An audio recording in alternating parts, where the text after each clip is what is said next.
Subscribe करें Chandra's sir channel को और बेल आइकन को जरूर क्लिक करें मेरी लेटेस्ट वीडियो को सबसे पहले देखने के लिए।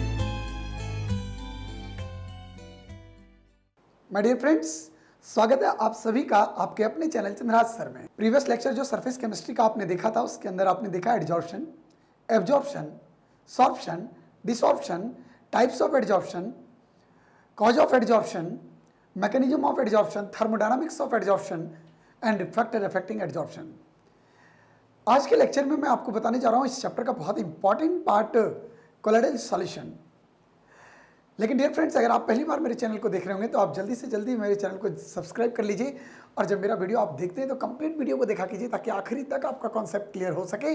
और जब भी आप वीडियो को देखते हैं तो मेरे वीडियो को लाइक जरूर करें, शेयर जरूर करें और अगर आप सब्सक्राइब कर रहे हैं तो बगल में बेल आइकन है, जरूर क्लिक करें ताकि मेरे आने वाले हर एक वीडियो का लेटेस्ट इन्फॉर्मेशन आप तक सबसे पहले पहुँचे।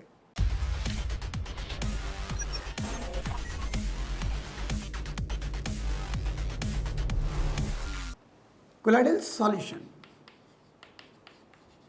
कोलोइडल सॉल्यूशन हम लोग ऐसे सॉल्यूशन को बोलेंगे जिसमें पार्टिकल का साइज जो होगा वो लेस देन 1 नैनोमीटर, पार्टिकल का साइज जो होगा वो 1 नैनोमीटर टू 1000 नैनोमीटर के बीच में होगा। अगर किसी सॉल्यूशन में पार्टिकल का साइज 1 नैनोमीटर टू 1000 नैनोमीटर के बीच में हो then resulting solution is known as colloidal solution. अब सबसे पहले मैं आपको बताऊंगा सॉल्यूशन की बात करूंगा। अगर मैं सॉल्यूशन की बात करता हूं तो सॉल्यूशन 3 तरह का होता है on the basis of size of particle. Size of particle के बेसिस पे सॉल्यूशन के 3 टाइप हैं। एक बोल रहा हूं ट्रू सॉल्यूशन, क्या लिख रहा हूं? True solution. एक लिख रहा हूं आपके पास कोलोइडल सॉल्यूशन। एक केस बड़ा इंपॉर्टेंट कंडीशन लिख रहा हूं कोलोइडल सॉल्यूशन, यह है कोलोइडल सॉल्यूशन। और एक कंडीशन आपके पास लिख रहा हूं सस्पेंशन, ये लिख रहा हूं सस्पेंशन। सो बोल रहा हूं कि सॉल्यूशन के 3 types, true solution, colloidal and suspension. अगर आप ट्रू सॉल्यूशन देखेंगे तो ट्रू सॉल्यूशन हम लोग बोलते हैं कि अगर किसी सॉल्यूशन में पार्टिकल का साइज लेस देन 1 नैनोमीटर हो, अगर 1 नैनोमीटर से कम होगा तो सॉल्यूशन कहलाएगा ट्रू सॉल्यूशन। ठीक है, जैसे आप चीनी पानी का घोल देखते हो, this is the example of true solution. और अगर आप ट्रू सॉल्यूशन देखेंगे तो चीनी पानी के घोल को अगर आप देखोगे तो वो कंप्लीटली एक दूसरे के साथ मिक्स हो जाता है। और अगर कंप्लीट एक दूसरे के साथ मिक्स हो जाएगा मतलब वो 1 फेज सिस्टम बन जाएगा। आप दोनों को कंप्लीटली अलग नहीं कर पाएंगे, 1 फेज सिस्टम बन जाएगा। और अगर 1 फेज सिस्टम बन गया तो वो कंडीशन आपका होमोजीनस बनेगा और होमोजीनस कंडीशन ऑलवेज कहलाते हैं ट्रू सॉल्यूशन। सो आप बोल सकते हैं कि ट्रू सॉल्यूशन का जो नेचर होगा वो होमोजीनस इन नेचर होगा, होमोजीनस इन नेचर। क्लियर है? अब हमारे पास अगर कोलोइडल सॉल्यूशन की बात करते हैं, अगर थोड़ा मैं और एक चीज़ जिक्र कर दूं कि अगर आप ट्रू सॉल्यूशन देखेंगे तो ट्रू सॉल्यूशन होमोजीनस मिक्सचर है, इन दोनों को आप सेपरेट आउट नहीं कर सकते हैं। आपने देखा होगा जब चीनी पानी का घोल बनाते हैं तो आपको कभी भी चीनी और पानी अलग अलग नहीं दिखाई देता, मतलब आप नेकेड आई से पार्टिकल्स को नहीं देख सकते हैं। क्लियर है? और न तो उसको इजीली फिल्टर आउट कर सकते हैं। जबकि अगर मैं कोलोइडल सॉल्यूशन की बात करता हूं तो कोलोइडल सॉल्यूशन 1 नैनोमीटर से लेकर बोल रहा हूं 1000 नैनोमीटर के बीच में इसका पार्टिकल का साइज होता है। तो अगर किसी सॉल्यूशन में पार्टिकल का साइज 1 नैनोमीटर टू 1000 नैनोमीटर के बीच होगा then resulting solution is known as colloidal solution. अगर आप कोलोइडल सॉल्यूशन देखेंगे तो सॉल्यूट के पार्टिकल जो है वो सॉल्वेंट में कंप्लीटली मिक्स नहीं होते। जो हम लोग ट्रू सॉल्यूशन में सॉल्यूट बोलते हैं वो कोलोइडल में डिस्पर्स फेज बोलते हैं, और जो यहाँ सॉल्वेंट बोलते हैं वो कोलोइडल के केस में डिस्पर्सन मीडियम बोलते हैं। तो बोल रहा हूँ कि जब आप कोलोइडल सॉल्यूशन देखोगे तो डिस्पर्स फेज और डिस्पर्सन मीडियम एक दूसरे के साथ कंप्लीट मिक्स नहीं होते हैं, मतलब आप इसको अलग किया जा सकता, दोनों कंपोनेंट्स को अलग किया जा सकता है। और अगर अलग किया जा सकता है तो वो सॉल्यूशन होमोजीनस नहीं है, हेट्रोजीनस है। तो बहुत यूनिक प्रॉपर्टी कोलोइडल सॉल्यूशन की, कोलोइडल सॉल्यूशन की सबसे इंपॉर्टेंट प्रॉपर्टी यही है कि हेटेरोजीनस इन नेचर। लिख रहा हूँ heterogeneous in nature. Colloidal solution जो होगा वो नेचर में हेट्रोजीनस होंगे, राइट। नाउ अगर आप सस्पेंशन की बात करेंगे तो इसमें क्या कंडीशन बनेगा? सस्पेंशन में पार्टिकल साइज जो होगा वो greater than 1 nanometre to 1 greater than 1000 nanometre होगा। अगर 1000 नैनोमीटर से अगर ज़्यादा हुआ पार्टिकल का साइज तो आप इसको बोलेंगे सस्पेंशन। और सस्पेंशन भी देखेंगे तो पार्टिकल का साइज बड़ा इजीली सॉल्युबल नहीं होगा, और अगर इजीली सॉल्युबल नहीं होगा तो आप बोल सकते हैं कि हेट्रोजीनस इन नेचर होगा, राइट।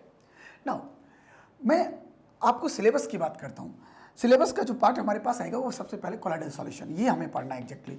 अगर मैं कोलोइडल सॉल्यूशन की बात करूँगा तो कोलोइडल सॉल्यूशन में 2 कंडीशन बोल रहा हूँ। मैं बोल रहा हूँ ट्रू सॉल्यूशन के अंदर आप 2 केस देखते हैं, एक देखते हैं सॉल्यूट और एक कंडीशन आप देखते हैं क्या? सॉल्वेंट। ये सॉल्यूट और सॉल्वेंट जो है वो 2 कंपोनेंट मिलकर बनाते हैं ट्रू सॉल्यूशन, राइट। यहाँ पे बोल रहा हूँ कि अगर आप कोलाइडल सॉल्यूशन लेंगे देन सॉल्यूट ना बोल के हम लोग इसको बोलते हैं डिस्पर्स फेज। क्या बोलेंगे? डिस्पर्स फेज, जिसको मैं लिखूंगा डीपी। क्या लिखूंगा? डीपी। और सॉल्वेंट जो बोल रहे हैं इसे मैं बोलता हूँ डिस्पर्शन मीडियम। क्या बोल रहा हूँ? डिस्पर्शन मीडियम, जिसे अपन बोलेंगे डीएम। क्या बोलेंगे? डीएम। तो डिस्पर्स फेज और डीएम मिल के जो सॉल्यूशन बनाएगा ये रिजल्टिंग सॉल्यूशन आपका कहलाएगा कोलाइडल सॉल्यूशन। क्लियर है? कोलाइडल सॉल्यूशन मतलब colloidal solution carry two parts या two phase, one is disperse phase and another is dispersion medium. Right now सबसे पहले आपके दिमाग में क्वेश्चन आएगा कि sir classification of colloidal solution क्या होगा, कैसे क्लासिफाई करेंगे हम लोग कोलाइडल सॉल्यूशन को। तो my dear students, colloidal solution को क्लासिफाई करने के डिफरेंट वे हैं, डिफरेंट कंडीशन को मैं आपके एक एक करके जिक्र करूंगा। सबसे पहला आपको बताने जा रहा हूँ, फर्स्ट कंडीशन लिख रहा हूँ क्लासिफिकेशन ऑफ कोलाइडल सॉल्यूशन। ये लिख रहा हूँ आपके पास क्लासिफिकेशन ऑफ कोलाइडल सॉल्यूशन। अगर आप कोलाइडल सॉल्यूशन का क्लासिफिकेशन देखेंगे तो सबसे फर्स्ट कंडीशन बोल रहा हूँ on the basis of physical state of disperse phase and dispersion medium. First condition बोल रहा हूँ कि on the basis of physical state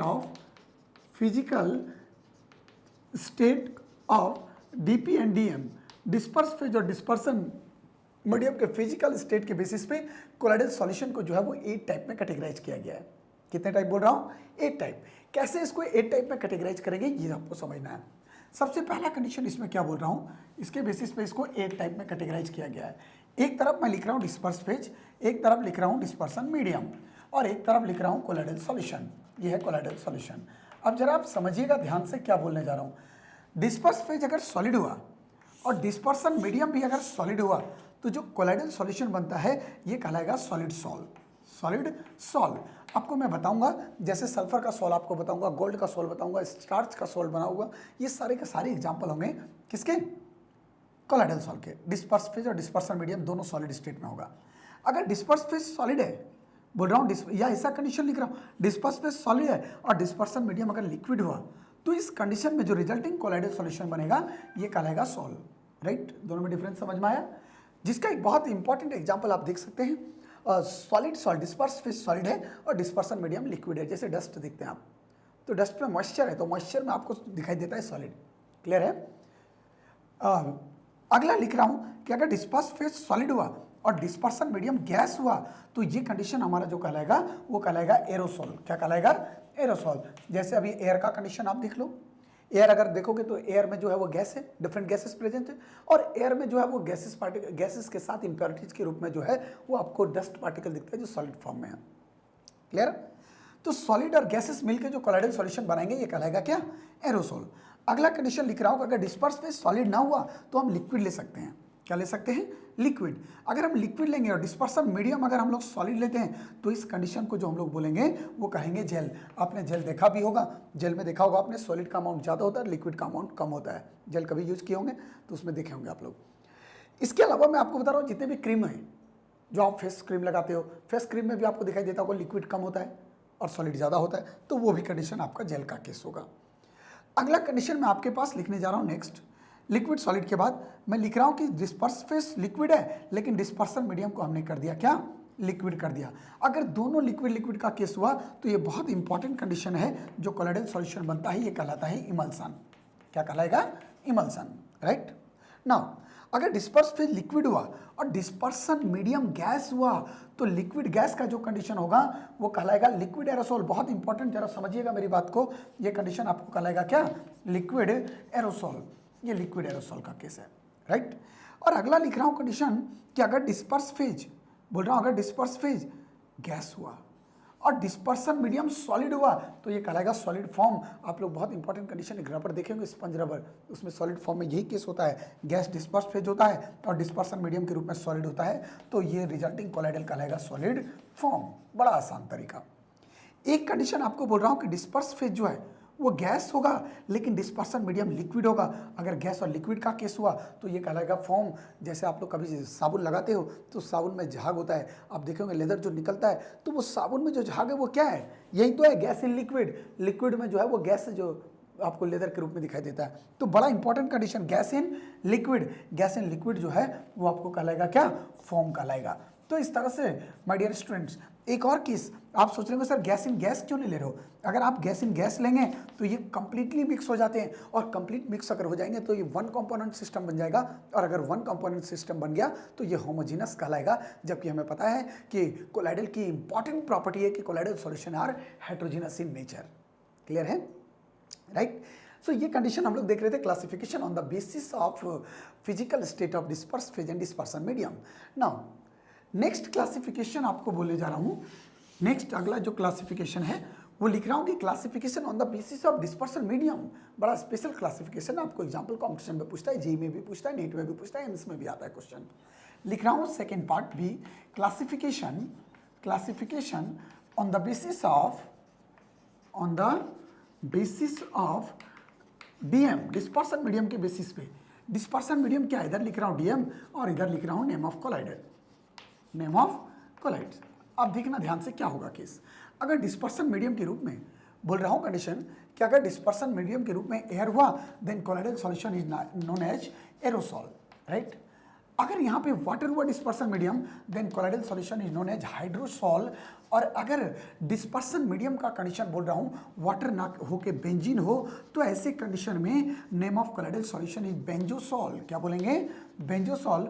और नेक्स्ट लिख रहा हूँ कि अगर डिस्पर्सन मीडियम के रूप में आपको अल्कोहल दिखे, क्या बोल रहा हूँ, अल्कोहल दिखे, तो ये कंडीशन कहलाएगा आपको अल्कोसॉल।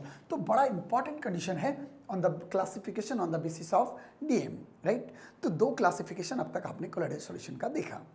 नेक्स्ट थर्ड क्लासिफिकेशन में अभी आपसे डिस्कस करने जा रहा हूं, classification on the basis of interaction between disperse phase and dispersion medium. On the basis of interaction between, लिख रहा हूं classification on the basis of interaction between disperse phase and dispersion medium, DP and DM. अगर आप DP और DM के basis पे देखेंगे classification, तो कोलाइड्स को दो टाइप में डिवाइड किया गया है। दो टाइप में कैसे इसको डिवाइड किया गया है जरा देखिए ध्यान से। एक तरफ लिख रहा हूँ condition lyophilic colloids, lyophilic colloids, और एक तरफ लिख रहा हूँ लायोफोबिक कोलाइड्स, लायोफोबिक कोलाइड्स। क्या दोनों में डिफरेंस होगा ये समझना है आपको ध्यान से। लायोफिलिक, लायो का मतलब होता है लिक्विड, फिलिक का मतलब लविंग, लिक्विड लविंग, बोल रहा हूँ लिक्विड लविंग, जो लिक्विड को अट्रैक्ट करे ये कहलाएगा लायोफिलिक, लिक्विड लविंग। और ये लायोफोबिक, लायो मतलब लिक्विड और फोबिक मतलब फोबिया, हेटिंग। सो ये लिख रहा हूँ कंडीशन लिक्विड हेटिंग। क्लियर है? तो पहला तो यही कंडीशन आपको मिला कि lyophilic colloids are liquid loving जबकि lyophobic colloids are liquid hating. Lyophilic colloids का एक और नाम दिया जाता है emulsoid. So lyophilic colloids are also known as emulsoid but lyophobic colloids are also known as suspensoid, right? Now अब यहाँ क्या डिफरेंस आएगा मेजर, अगर आप लायोफिलिक कोलाइड्स को देखेंगे तो लायोफिलिक कोलाइड्स का नेचर कैसा होगा मैं इस पर भी डिस्कस करूंगा। लायोफिलिक कोलाइड्स ऐसे कोलाइड्स होते हैं जो स्टेबल होते हैं। कैसा बोल रहा हूँ? स्टेबल। ये लायोफिलिक कोलाइड्स, एक और कंडीशन आपको बता रहा हूँ, रिवर्सिबल इन नेचर। अगर आप नेचर वाइज देखेंगे तो ये लिख रहा हूँ रिवर्सिबल इन नेचर, और अगर यहाँ आप देखते हैं तो ये इरिवर्सिबल, कैसा बोल रहा हूँ, इरिवर्सिबल इन नेचर। क्या एग्जैक्टली इसका मीनिंग है मैं ये बता रहा हूँ। रिवर्सिबल का मीनिंग क्या है, जैसे आपने ये कोलाइडल सॉल्यूशन आपने बनाया, ये बनाया तो इसमें क्या है, ये डीपी है और ये डीएम, ये दोनों मिलकर कोलाइडल सॉल्यूशन बनाए। आपने क्या किया, इसको इवोपरेट करा दिया। मान लो अगर आपने इसको इवोपरेट करा दिया, इवोपरेट कराया तो डीएम खत्म हो गया, फिर से केवल क्या बचा, डीपी। तो आपने डीपी को सेपरेट कर लिया। अब इस डीपी को दोबारा आप दूसरे डीएम में डाल दो तो भी ये कोलाइडल सॉल्यूशन बिल्कुल वैसा ही बनेगा जैसा यहाँ बन रहा था। फिर से आपने क्या किया, इसको इवोपरेट करा दिया, मान लो इवोपरेट किया तो यहाँ से डीएम हट गया, अब बचा डीपी। फिर से अब ये जो डीपी निकला इसको दूसरे डीएम में डाल दो, फिर से कोलाइडल सॉल्यूशन बिल्कुल वैसा ही बनेगा जैसे यहाँ बन रहा था। मतलब कोलाइडल सॉल्यूशन जो होंगे आप देख रहे हो, एक बार आपको इसने में डाला सॉल्यूशन बना, फिर इसको हटा भी लिया आपने, फिर दूसरे में डाला सॉल्यूशन में, फिर हटा लिया, तो ऐसे कंडीशन को बोलेंगे रिवर्सिबल इन नेचर। लेकिन अगर आप यहाँ देखेंगे लायोफोबिक कोलाइड्स में तो ये डीएम है और ये डीपी, अगर ये दोनों मिलकर एक बार कोलाइडल सॉल्यूशन मिल गए तो आप इसको सेपरेट आउट नहीं कर सकते और फिर से दोबारा वैसा ही सॉल्यूशन नहीं बना सकते।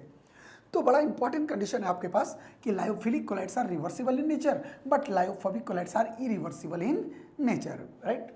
नेक्स्ट अगला कंडीशन आपको क्या बताने जा रहा हूँ, सेकेंड कंडीशन आपको समझना है इसका। लिख रहा हूँ कंडीशन, अगर आप यहाँ देखेंगे तो ये स्टेबल होता है, ये कैसा होता है, स्टेबल, जबकि लायोफोबिक जो होगा ये अनस्टेबल। आप सोच रहे होंगे सर इसका क्या एग्जैक्टली मीनिंग है, स्टेबल इन नेचर या ये अनस्टेबल। स्टेबल का प्रैक्टिकल मीनिंग ये है, जैसे आपने यहाँ से डीपी को हटाया, जब डीपी को हटाया और दोबारा दूसरे डीएम में डाला तो फिर से सेम टाइप का कोलाइडल सॉल्यूशन बना, मतलब अपने नेचर को स्टेबल रखा, फिक्स रखा।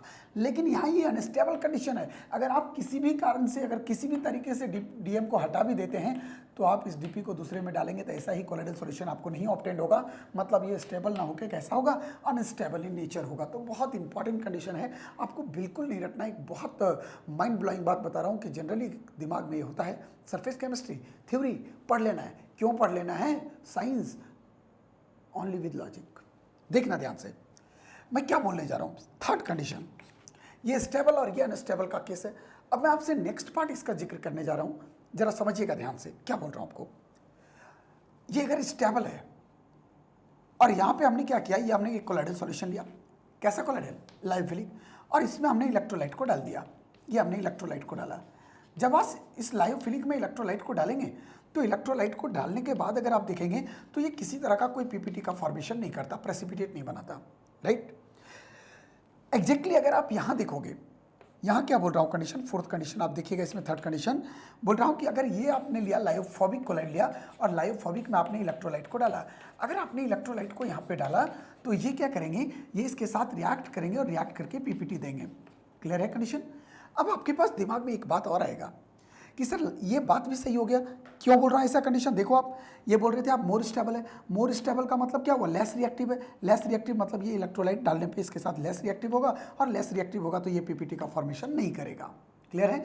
जबकि ये अनस्टेबल है, अगर अनस्टेबल है, लेस स्टेबल है, मतलब मोर रिएक्टिव है, और अगर ये मोर रिएक्टिव हुआ तो ये इजीली इलेक्ट्रोलाइट के साथ रिएक्ट करके पीपीटी का फॉर्मेशन कर देगा। बोलो क्लियर है? सो आप बोल सकते हैं कि lyophilic colloids does not give PPT after adding of electrolyte, but lyophobic colloids give PPT when electrolyte and some amount of electrolyte added in this solution, right. एक और सेकेंड कंडीशन आप यहाँ से देखेंगे, इलेक्ट्रोलाइट अगर आप देखेंगे तो इलेक्ट्रोलाइट कैसे होते हैं, इलेक्ट्रोलाइट वो होते हैं जो आयन में टूटते हैं। अगर आयन में टूटते हैं मतलब ये पोलर होगा, कैसा बोल रहा हूँ, पोलर। और आयन में टूटेंगे तो इस पर चार्ज होगा, पॉजिटिव और नेगेटिव चार्ज, और ये इसके साथ जाके रिएक्ट किया और ये कोलाइडल सॉल्यूशन के साथ रिएक्ट करके पीपीटी बनाया। अगर ये पोलर होगा और इसके साथ रिएक्ट करके पीपीटी बना रहा है तो आपने सॉल्युबिलिटी का रूल केमिकल बॉन्डिंग के अंदर पढ़ा हुआ है, like dissolve like, polar polar में डिजॉल्व होगा, और अगर पोलर पोलर में डिजॉल्व होगा इसका मतलब निश्चित तौर पे लायोफोबिक कोलाइड्स जो हैं वो कैसे हैं, चार्ज कैरिंग है, इधर पॉजिटिव और नेगेटिव। सो आप बोल सकते हैं कंडीशन यहाँ पे देखना ध्यान से कि लायोफोबिक कोलाइड्स पे चार्ज प्रेजेंट होगा, मतलब ये चार्ज कैरिंग हो गए।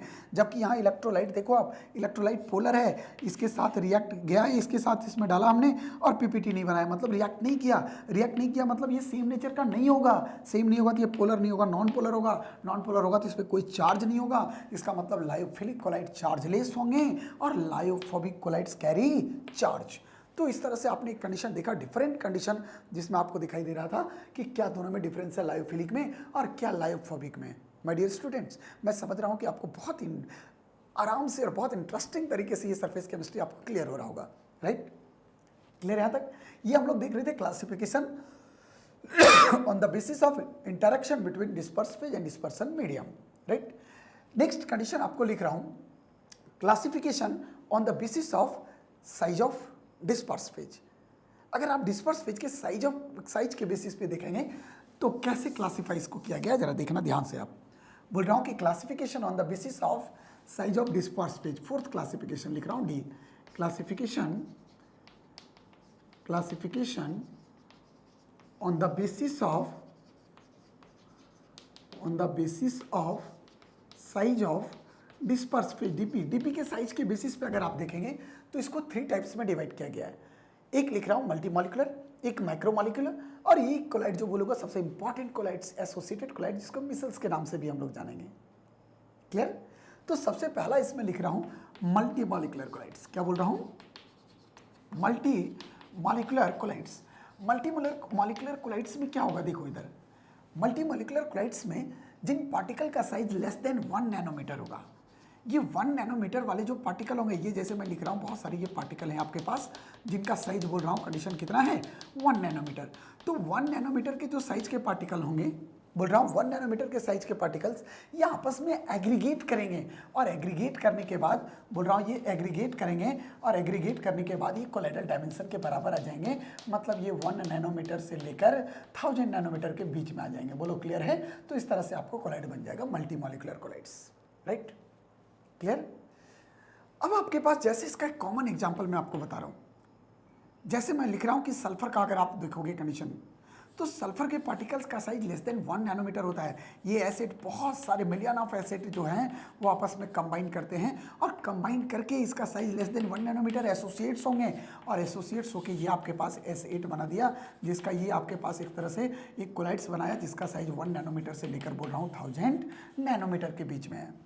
अब यहाँ मेरी बात आप समझना ध्यान से, क्या बोलने जा रहा हूँ आपके पास एक बहुत इंपॉर्टेंट कंडीशन आपसे जिक्र कर रहा हूँ, आप लोग भी समझिएगा ध्यान से।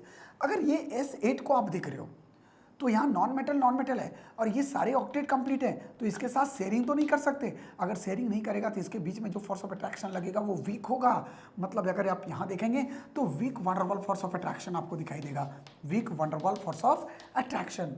क्लियर है? और हाँ, अगर आप गोल्ड का सोल देखोगे, मान लो गोल्ड का सोल्ट देखते हो आप, तो ये गोल्ड के बहुत सारे पार्टिकल्स जो हैं इनका भी साइज लेस देन 1 नैनोमीटर होता है और अगर लेस देन 1 नैनोमीटर हुआ तो बहुत सारे गोल्ड जो हैं वो आपस में गोल्ड के जो पाउडर्ड फॉर्म में गोल्ड हैं ये आपस में एसोसिएट्स हो जाएंगे और एसोसिएट्स होकर ये कोलाइडल डायमेंशन के बराबर बनाएंगे, ये इस तरह से कोलाइड्स का फॉर्मेशन कर देंगे। यू बोलो क्लियर है? अब ये इसका साइज होगा 1 नैनोमीटर से लेकर किसके बराबर हो जाएगा? 1000 नैनोमीटर, मतलब कोलाइडल रेंज में आएगा। लेकिन ध्यान रहे यहाँ पे मेटल के बीच में लगने वाला force week van der Waals force of नहीं है, यहाँ पे मेटालिक बॉन्ड है। क्या बोलेंगे?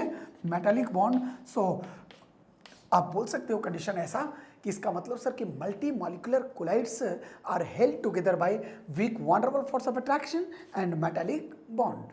क्लियर है? क्वेश्चन बन सकता है जी वगैरह में, बहुत इंपॉर्टेंट पार्ट, उम्मीद करूँ ऐसा। नेक्स्ट कंडीशन, ये हम लोग जो देख रहे थे वो किसका कोलाइड था? Multi molecular colloids, right?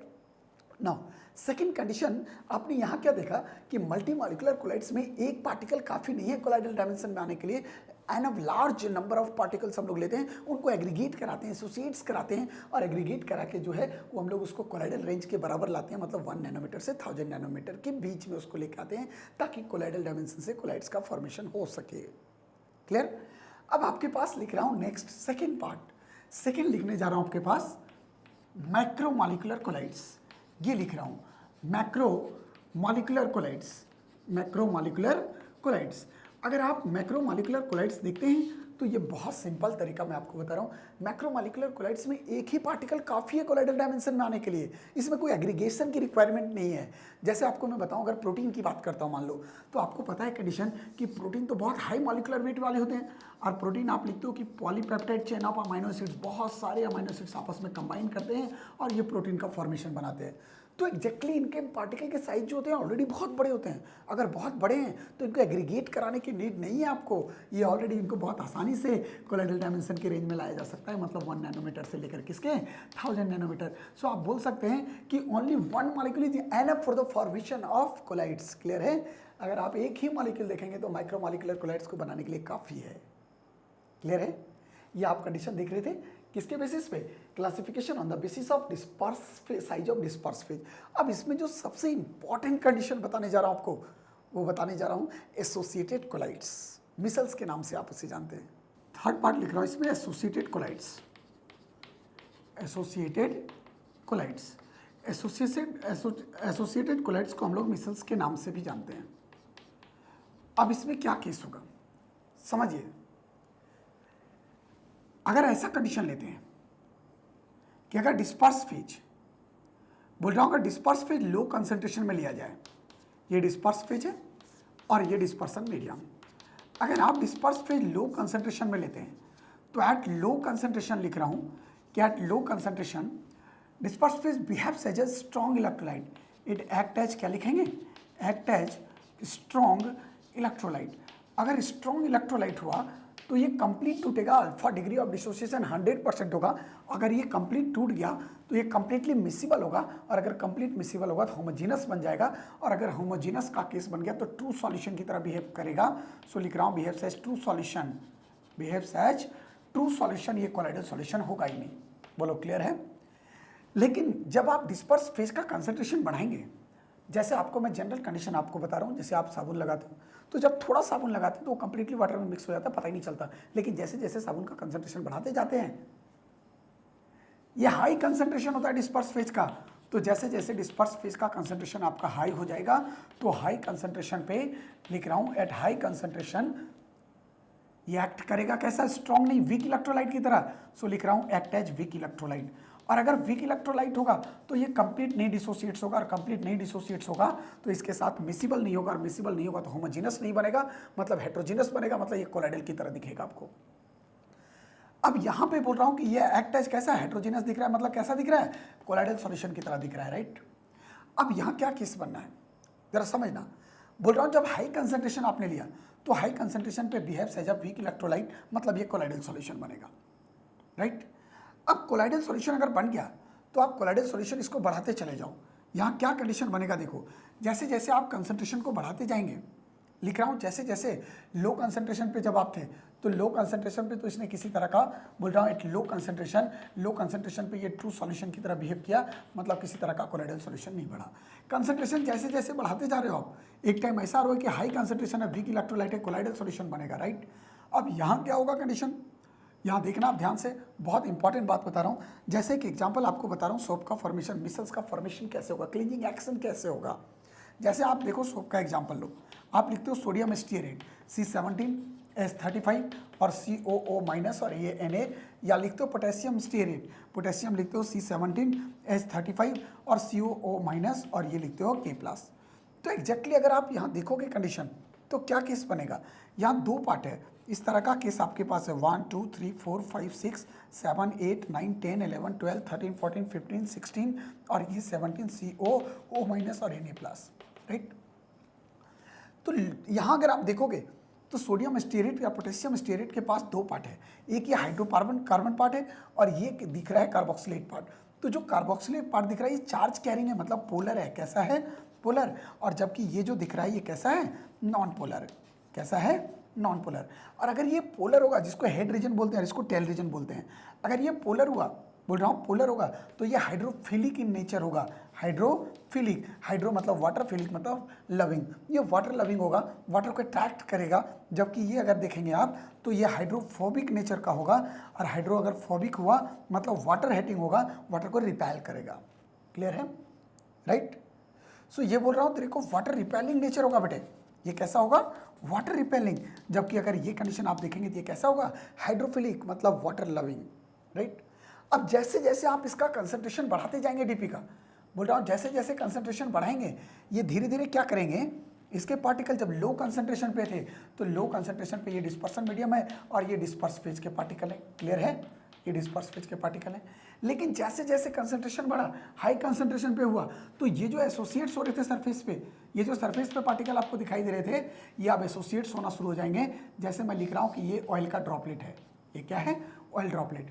तो अगर वाइल्ड ड्रॉपलेट देखोगे तो वाइल्ड ड्रॉपलेट के चारों तरफ ये एसोसिएशन शो करेंगे। अगर आपको क्लीनिंग एक्शन शो करना है, मान लो यहाँ पे ऑयल गिरा हुआ है, अब यहाँ देखोगे कंडीशन, तो ये जो नॉन पोलर पार्ट है ये ऑयल की तरह जाएगा, और जो आपको पोलर पार्ट दिख रहा है CO minus CO minus CO minus CO minus polar part यहाँ पर जाएगा। क्यों ऐसा बोल रहा हूँ, यहाँ पे ऑयल है और ऑयल भी कैसा है, नॉन पोलर है, और यहाँ पे जो हाइड्रोकार्बन पार्ट है इसका ये भी कैसा है, नॉन पोलर, तो like dissolve like, non polar में डिजॉल्व होगा।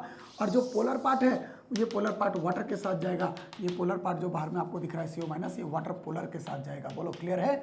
सो पोलर पोलर के साथ और नॉन पोलर के साथ जाएगा, बोलो क्लियर है, ठीक है। तो इस कंडीशन में जो आपको एसोसिएशन दिख रहा है, ग्रुप्स दिख रहा है, इसको पूरा बनता हुआ, यही एसोसिएट्स कहलाता है। ये कहलाता है क्या, एसोसिएट्स, या इसी का नाम है एग्रीगेट्स, क्या बोलेंगे, एग्रीगेट्स, या इसी का नाम देते हैं हम लोग मिसल्स, क्या बोलेंगे इसको, मिसल्स। तो बहुत इंपॉर्टेंट कंडीशन है ये, अगर आप देखोगे तो एग्जैक्टली इसका कंसंट्रेशन जैसे जैसे बढ़ाया वैसे वैसे ये एग्रीगेट होना शुरू हुआ। तो एक ऐसा कंसंट्रेशन हुआ जिस कंसंट्रेशन से आपको क्या हुआ, मिसल्स का फॉर्मेशन स्टार्ट, वो कहलाएगा CMC, क्रिटिकल मिसल्स कंसंट्रेशन, मतलब the concentration above which micelles formation start, बोलो क्लियर है। या बोल सकते हैं कि minimum concentration required for the micelles formation is known as क्या, क्रिटिकल मिसल्स कंसंट्रेशन। तो अगर बिलो क्रिटिकल मिसल्स कंसंट्रेशन की बात करेंगे तो उस कंडीशन में जो है वो किसी तरह का एसोसिएटेड कोलाइट्स नहीं बनेगा, मिसल्स का फॉर्मेशन नहीं होगा। और अगर क्रिटिकल मिसल्स के बाद की बात करेंगे तो आपका मिसल्स फॉर्मेशन होगा। बोलो क्लियर है? तो माय डियर स्टूडेंट्स, ये आज का लेक्चर जो आप लोग देख रहे थे, ये कंप्लीट लेक्चर आप देख रहे थे क्या? Classification of colloids on the basis of different categories. Clear? अब नेक्स्ट कंडीशन जो आपको बताऊंगा नेक्स्ट वीडियो में, वो आपको बताने जा रहा हूं कि क्या कोलाइडल सॉल्यूशंस को कैसे प्रिपेयर करेंगे, preparation of colloids, properties of colloids क्या होगा, कैसे प्यूरिफिकेशन करेंगे कोलाइड्स का। लेकिन ये वीडियो तब बनेगा जब आप लोग ज़्यादा से ज़्यादा इस वीडियो में मुझे कमेंट करके अपना डिमांड लिखेंगे कि सर ये हमें ज़रूरत है, इसका वीडियो बनाओ। जैसे एक बच्चे का बहुत विशेष डिमांड आ रहा है कि सर आप केमिस्ट्री कैसे पढ़ें बोर्ड के लिए 6 मंथ में, ये जरूर रूटीन बनाइए। मैं बहुत जल्दी एक वीडियो दूंगा माय डियर स्टूडेंट्स, आप विश्वास रखिए मेरे ऊपर। लेकिन आप लोग मेरे वीडियो को लाइक ज़्यादा नहीं करते हैं, ज़्यादा कमेंट वीडियो को नहीं देते हैं और शेयर नहीं करते हैं, इसलिए मेरा भी मनोबल गिर जाता है। इस वजह से मुझे लगता है कि चलो जैसे मैं बना रहा हूँ वैसे मुझे बनाने दो। अगर आप लोग चाहते हैं कि मैं आपके लिए ज़्यादा से ज़्यादा हेल्प करूँ तो आपसे रिक्वेस्ट है कि आप मेरे वीडियो को ज़्यादा से ज़्यादा लाइक दीजिए, ज़्यादा से ज़्यादा शेयर कीजिए, कमेंट ज़्यादा करके आप अपना सजेशन दीजिए और मेरे साथ डायरेक्टली आप कनेक्ट रहिए ताकि मैं आपको ज़्यादा से ज़्यादा आप हेल्प कर सकूं और आपके लिए आपका डिमांड के अकॉर्डिंग वीडियो बना सकूं। तो माय डियर स्टूडेंट्स, आप मेरे साथ ऐसे ही बने रहिएगा। Thank you so much for watching my this video.